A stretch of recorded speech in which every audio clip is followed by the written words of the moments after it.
We're kicking off our small appliance shortcut series with slow cookers.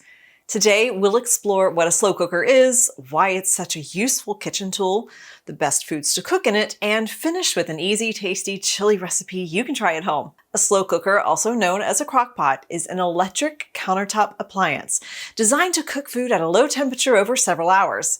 It's ideal for hands-off cooking. Slow cookers are versatile and work well for many types of dishes like soups and stews, casseroles and sauces, even desserts like cobblers or bread pudding. Here are a few reasons why slow cookers are one of the most popular small appliances to have at home. They free up time on busy days. With a slow cooker, you can set it and forget it. Perfect for busy days or when you want to free up time for other tasks. Gradual cooking enhances flavors. Slow cooking allows spices and seasonings to fully infuse, resulting in dishes that are rich, bold, and deeply flavorful. Long, slow cooking makes meat tender. Even cheaper, tougher cuts of meat like chuck steak or ribs turn into melt-in-your-mouth perfection after hours of slow cooking.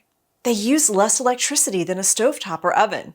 A slow cooker uses significantly less electricity compared to an oven or a stovetop, making it an energy-efficient choice for cooking. Another bonus, they won't heat up your kitchen on hot summer days. Now, let's make a delicious chili in a slow cooker.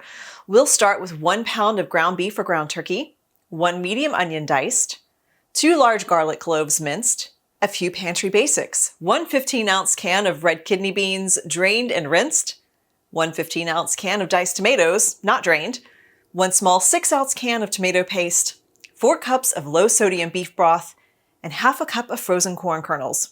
And a few basic spices to create that authentic chili flavor: 2 tablespoons of chili powder, 2 teaspoons of cumin, half a teaspoon of red pepper flakes, 1 teaspoon of brown sugar, salt and pepper to taste. We'll start by browning the ground meat, onion, and garlic in a skillet over medium-high heat. Now, I'm using both beef and turkey. Keep stirring and moving the meat around in the pan to get it all browned on all sides and prevent burning. Browning the meat with the onion will give the chili a more depth of flavor. The other reason to cook the meat first is that it allows you to drain off unwanted fat. Once you've drained off the fat, add the meat and onion mixture to your slow cooker. Now let's add the pantry staples: the kidney beans, drained and rinsed, the diced tomatoes, the tomato paste, the beef broth, and the corn kernels. Finally, we'll add our spices: chili powder, cumin, red pepper flakes, brown sugar, and salt and pepper to taste. Give it a quick stir to mix all the ingredients, and that's it. Set your slow cooker on low for 6 to 8 hours or on high for 3 to 4 hours. Now, it can do the hard work while you go on with your day.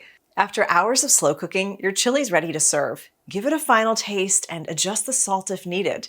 It's thick and hearty and packed with flavor, the perfect meal for family dinners, potlucks, or a cozy night in. Serve it with toppings like shredded cheese, sour cream, and avocado. Now, next up in our small appliance shortcut series, how to use an Instant Pot to speed up cooking and get meals on the table faster.